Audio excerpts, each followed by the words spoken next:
Hiya, I'm Jasper, and welcome to your video review for Star Trek Enterprise Season 1.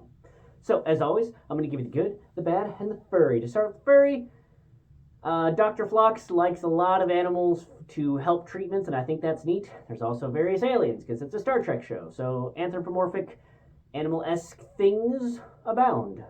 Moving on to the good and the bad. So, let me start off by saying that Star Trek Enterprise for a long time was just a show that I didn't super really like. I didn't like it all that much. But I kept, when I would rewatch Star Trek, I would rewatch this show. And eventually, I came to appreciate some of the really fun things about it. So, number one is you get to see, basically the things before the Federation. And it's really cool to see, like, hey, what was Starfleet like before the Federation, before that existed, before there was a Prime Directive? Like, how did they come to decide on the Prime Directive? Well, there are several episodes in this that really demonstrate the individual things that they put in place about the Prime Directive and about not sharing technology and about not interfering with cultures and whatnot. And they do it they show episodes that really demonstrate what happens when you don't have a Prime Directive when you're doing things. And I really like that. I thought it was a neat implementation.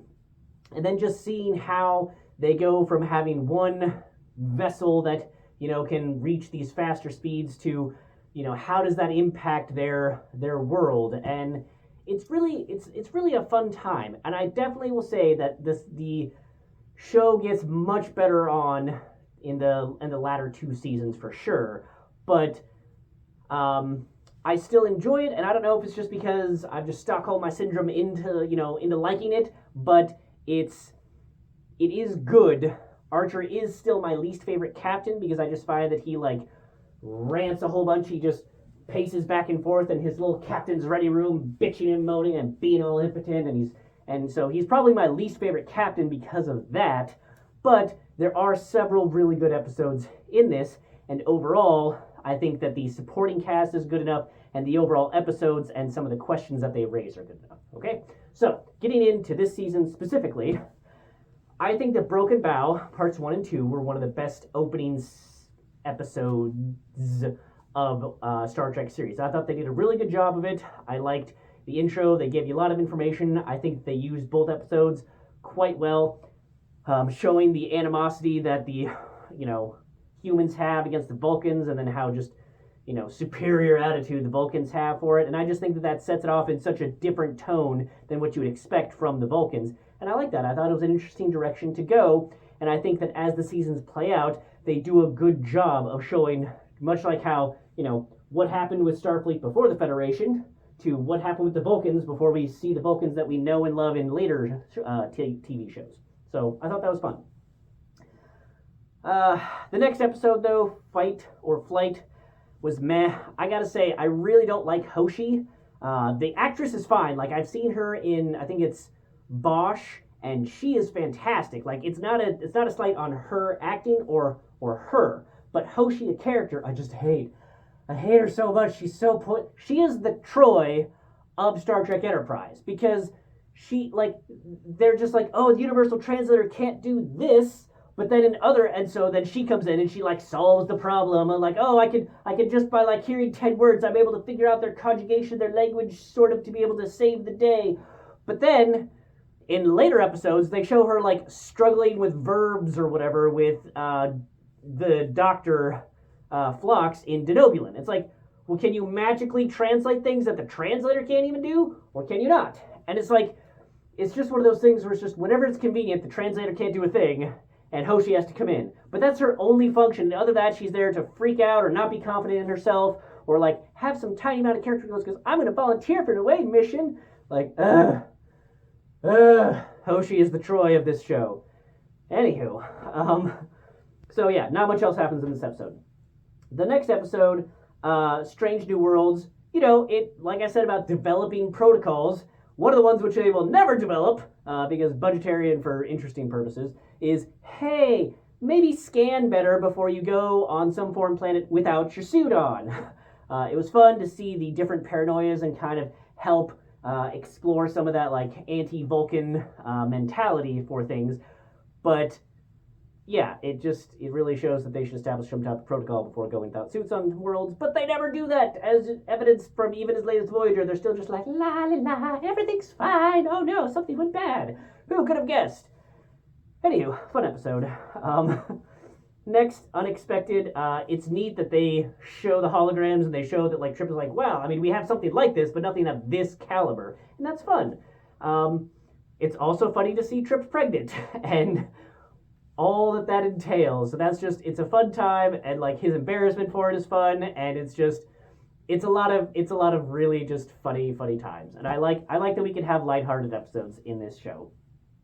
The next one being Terra Nova, which it's kind of similar to, I think it was Voyager episode that was like post-nuclear war, and it was just very like, it's not a bad episode, but it's just kind of like, yep, we get the message you're trying to send. So moving on.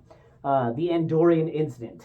So Jeffrey Combs is back. I loved him as Wayun. I loved him as Brunt. I loved him as some other character that he played in that show. I can't remember off the top of my head right now, but that guy. And then in this one, Shran. Oh, I love Shran so much, and I love this introduction to him, and how he's just a fantastic character. So just know that if you don't love him, which you should already, you will come to love this character. So it's fun to see, and then also I love the like breaking of the like, oh, it's just our sacred shrine that we would never. Oh wait, yeah, definitely we had a listening post there that was like massive and just spied on Andorians. Whoopsie, but no, it was totally just a shrine. Oh, how dare you reveal our secrets? Like, yeah, bro, that's what you get for being sneaky bastards, Vulcans. So that was fun. Next, Breaking the Ice. Another showing the distrust of the Vulcans, but also showing that like the Vulcans aren't all bad. Like, yes, there's that distrust and everything else, but you can still rely on them to help you when you need them to, because they aren't outright evil. They just are superior assholes. So yeah, that's what I got from this episode. Civilization. I think this is the first time that they spell out Minshara class at least in this show. I think it might be the first time in Star Trek history where they spell it out. But they also make it clear, and I don't remember it being established in anything previously. But the M, standing for Minshara, as well as it being a Vulcan designation. And I like how that has just carried over into the Federation, because you always kind of wondered, well, why is a habitable planet not called like an E class or an Earth class planet? It's called an M class. Well, because that is how the Vulcans termed it, and we are using the Vulcan database and a lot of Vulcan things for our development, and I thought that was kind of fun way to do it. It was also fun to see like Captain Archer have his like Kirk-esque makeout session with the lady, and just him being all falling in love with random person on a planet. Like, it's fun. It's classic Star Trek. So yeah.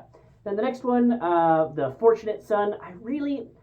I don't know that they actually solved that Nausicaan problem. Like, yeah, they were managed to shoot off a big enough phase cannon thing to shove that one Nausicaan ship away, but like, they're going to bring more. If they form an alliance or a mafia or something, they're going to bring more Nausicaans, and it's going to be a problem for you in the near future. You know what I'm saying? Like, I'm just saying, like, you can't just pretend that just taking out one ship is going to solve all the problems.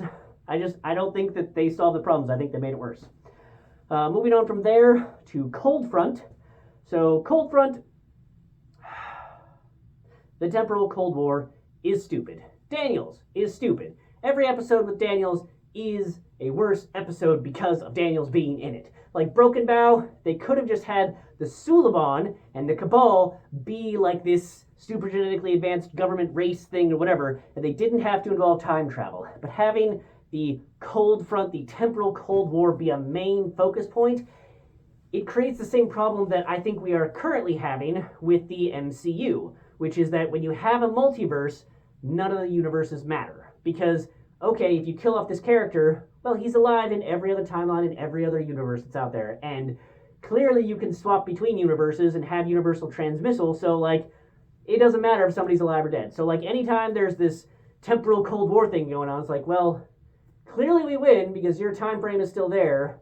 And like, also, why can't you just solve it? Like, it doesn't make sense, and it's stupid and it's annoying. So, and that, I think, is the biggest thing that impacted this show negatively, is the temporal Cold War timeline and just episodes that, if they had related it to not the temporal Cold War, but just something to do with the Suliban, I think would have gone better overall. Moving on from there to Silent Enemy. Really, I think the A-line story for this one is like, what kind of person is Reed? And, you know, the mysterious Reed thing where like not even his parents know his favorite food, I feel like I don't know where they were going with it, but they definitely backed away from it in all future episodes. It's like they suddenly were like, oh god, oh no, we made him too weird and mysterious. We need to bring that back and just pretend it never happened. And he's a guy that's chill, but he's not at all mysterious. And I think it would have been interesting if they had like maybe established him as part of the some type of secret organization within Starfleet or something. That might have been fun, but that's fine. I like that they added the phase cannons in this episode, so that's cool. The next episode, Dear Doctor, I think the first few times, or at least the first time that I watched this episode, I did not care for the format, which was that Dr. Phlox is writing a letter to his colleague and like sort of narrating the bits of the episode as they go on, of like, oh, and then today this happened and we were thinking about blah, blah, blah. And I think the first time I watched it, I really did not care for that. But several rewatches in, and I actually really, really like this episode, and I really, really like this format. I think it's very unique and very interesting, and I think it definitely adds to my overall enjoyment of this episode because of the letter writing format that they use to frame the story. I think that made it so much better, so much more interesting, and gave it a lot more depth. And I also like that this was another one of the episodes that not only had an interesting framing device, but also had an interesting philosophical question, because you have the development of two sentient species on the same planet. One of them, you find out, is having a genetic degradation, so like they are on the downswing of their evolution, if you will, and then the other species is starting to come into their own, and they're super smart and super intelligent and can like pick up languages faster than fucking Hoshi. And so is it right to try and save this species, because this species might come and get that fruition if you don't interfere with the natural like decline of this species? And so I thought that's a really fun, interesting philosophical question, and helps to show where the Prime Directive comes from, of like, you can't interfere because it's not right for you to play God. And I like that. It's fun to see that genesis of Starfleet and the Federation and whatnot. The next episode, Sleeping Dogs, where they rescue the Klingon ship. I like that it comes into play later. It's another Hoshi freaks out episode. Woo, yay, Hoshi. But Klingon ship, that's fun, and I like that it comes into play later. Next episode, Shadow Pajem. I like that, hey, what happened on Pajem is having long-lasting consequences. So it's not quite Deep Space Nine level of like overarching story for the whole season or for several seasons, but it is like other episodes are having impact on future episodes, even though this is, the exploration, the unknown for them. So in this one, you get more Shran, and I'm always down for more Shran. And then you do have the captain and T'Pol prisoner thing, and I don't remember exactly what episode it was, but somewhere around in here, they try to establish some type of, like, the captain having some romantic feelings for T'Pol, and, like, the chemistry just was not there at all, and it didn't make any sense, and it also would have been just, like, have Archer have the single flings like you had Kirk and sort of Picard do, like, have them do that. Don't have him fall in love with his first officer, because that just, that's complicated. I know that they try to do that a little bit, and with Voyager, and the actress who played Janeway was like, nah, bro, not gonna happen. And so, I don't know if they were just riffing off of that, of being like, ooh, but we'll hint at it, but then we'll show that, nope, it's not gonna happen, or if they were like trying for it, and then got negative feedback because there wasn't the chemistry, or what. But I'm glad that they did not continue it, because I don't think that would have been a good choice. Next episode, Shuttlepod 1. It's good. This is one of the ones where they kind of back off of the mysterious Reed thing. So Reed and Trip, they are not Bashir and O'Brien, but they are a fun couple. It is fun to see those two interact. So I liked this episode, even though, we've had other episodes where people are about to be died, like, the Voyager one with Tom and B'Elanna, except, they were in a shuttlecraft instead of in spacesuits, whatever. But, it was fun to see them interact, and I liked it. It was a good time. Next episode of Fusion. So now we get to see the first hints at the mind meld. Like, we get to see the mind meld, and then we get the first hints that there are, like, differences and a schism within the Vulcans of, like, hey, you have this interpretation, and then there's this other interpretation that we've really been seeing, and how the government's just how superior an asshole they are. And, that the Vulcan Minister, Science Directorate has deemed that time travel is impossible type of thing. So it's fun to see that difference there. Next is Rogue Planet. The hunting party was fun. I liked those characters. I liked the actors within them, the voices and whatnot. Like, I thought that was pretty interesting and well done. Archer's infatuation with the alien was kind of meh. Like, it was very obvious where this was going to go. I don't know if maybe the first time I saw it, I was at all surprised, but I feel like I wasn't. I feel like that as an audience member, nobody was surprised with where it was going and who turned out to be what and what happened there. So it was just like a mystery for just the people in it, which was kind of boring. But it's fine. It's okay. It's okay. Next was Acquisition. I love that we got Neelix, once again, as a Ferengi, which is funny because in Voyager, he disguised himself as a Ferengi once, but now, instead of being the Grand Nagus, he's just playing an actual Ferengi. And then you got the baby dude from the original series, who also played the whoosh, I'm invisible guy from Star Trek Deep Space Nine. And then I know he also had another part in Star Trek Discovery after this show, so that was fun. Also, can never go wrong with more Jeffrey Combs. Who doesn't like Jeffrey Combs? Am I right? Just all the Jeffrey Combs. Would watch Jeffrey Combs all day, every day. And then you also have Trip in his underwear for the first time, but not the last time.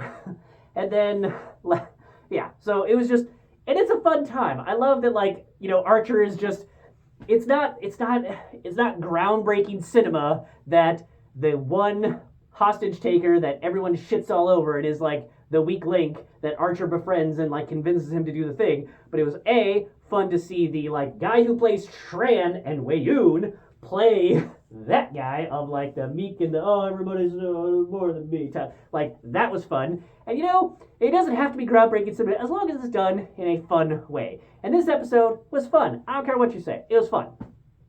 Next is Oasis, which it was fine. It's a robot version of the hologram Deep Space Nine episode Shadowplay. So we've seen it before, literally, in a Star Trek episode where like, this guy makes he makes robots or holograms because of people that he lost and he's sad about.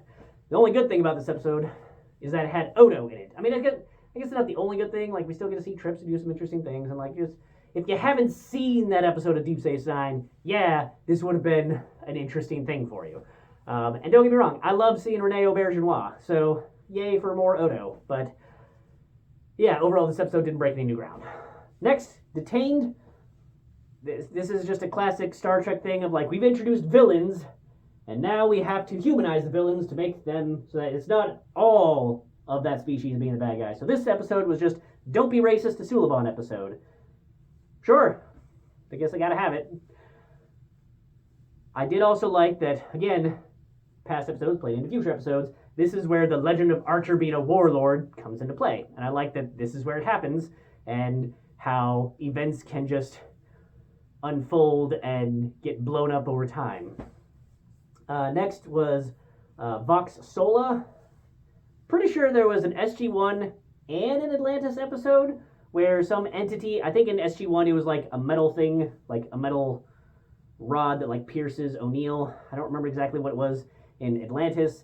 And I think there might have even been like a Voyager and a TNG episode like this where people get trapped in a thing that starts combining their memories and experiences. Like in TNG, I think it was more so the thing where Picard had to be next to Crusher the whole time, and then they started to share thoughts, and she was like, coffee and croissant. Like, I thought you liked the big fancy breakfasts. I'm like, no, I didn't. So, I don't feel like we learned enough new things about the characters to warrant this being the whole episode, and we've seen episodes like this before. And maybe maybe this happened before the SG-1 and the Atlantis or whatever episodes, but at this point, I've seen this style of episode done so many times and I'm over it. So moving on to Fallen Hero. Sorry, not Fallen Hero. One more thing on this episode for Vox Sola. Once again, translator couldn't do it, but Hoshi could. Hoshi. So done with Hoshi. Anyway, moving on to Fallen Hero. So Fallen Hero had the Vulcan ambassador person is played by the same person who played Data's mom from The Next Generation. She also played in another episode in, I think, Deep Space Nine as the person who was with Curzon at the time. So I like seeing her. I think that she was the most memorable as Data's mom. And then in this episode, I immediately recognized her as I've seen you in something in this universe before, and it was fun to see that. And she did a really good job in that episode, in the DS9 episode, and in this episode. So I like that she's getting more into this, and it was again showing more of those schisms within the Vulcan attitudes and government and whatnot. So that was fun. Next was Desert Crossing. I liked that it was an outdoor episode, that it was shot, I don't know if it was actually shot in a desert or just on some fancy backlot 10 feet from a hotel, but it looked like a desert, and I thought they did a good job of that, and it was fun. It was a fun survival episode with, Archer and Trip, and I think that they always have good interactions, and I also like that, you got to see, hey, that warlord thing that happened from Detained in episode 21, now we're in episode 23, and he has a warlord reputation, and just how that happened. Also, I really love the guy who is running that camp. His voice is just phenomenal. I kind of hope he does audiobooks because I just love his voice. So that was a good episode for that. Next is 2 days and 2 nights. I'm a sucker for fun times. I loved this episode because it's a fun time. They get to go on Risa, and I like when we get to see Risa in different lights and different examples, and I love that, people go and look at there for one thing, found the other, both good and bad, and it was fun to experience that along with them. And I think it's the first time we've seen crime not caused by, the dudes that Worf was hanging out with. Other than the dudes that Worf was hanging out with, I don't feel like there was any crime shown on Risa before. And in this one, it's just kind of it was still a fun episode, but I'm also just a little bit, I'm just But that's reminding you when you're down in Cancun to, hey guys, remember, don't go in dark alleys with strangers because they could be bad. It's but Risa is supposed to be the safe place where you can go down dark alleyways with strangers. So I'm just going to pretend that between when this episode happened and when The Next Generation or the original series started, that they just got rid of the rest of that little bit of crime in alleyways sort of thing, okay? That's what I'm going to go with. Because Risa's just vacation. Put your guard down. Stupid Worf. Anyway, moving on to Shockwave Part 1. Once again, you have Daniels, and you have time travel, which is stupid. Especially because it's oh, hey, I transported you from your time into this time, and magically that fucked up my time, but how did we have the technology to transport you here if you didn't it? Just causes way too many Catch-22 causality errors, and they don't do a good enough job explaining away how that happened. So, the other stupid thing is how do you colonize a planet that has that ignitable of atmosphere? How are you going to do international trade? How are you just going to survive when if just some red imagine they didn't communicate with you before landing. We're just hey, we're just gonna go down and say hi to people, and then you are so vulnerable. That's if your house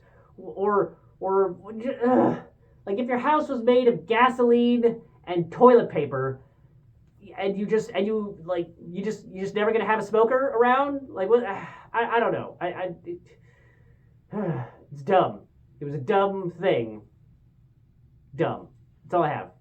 So, it's an okay first season. There were some really good episodes and some real bad episodes, and just Archer's attitude. His just give up attitude was just.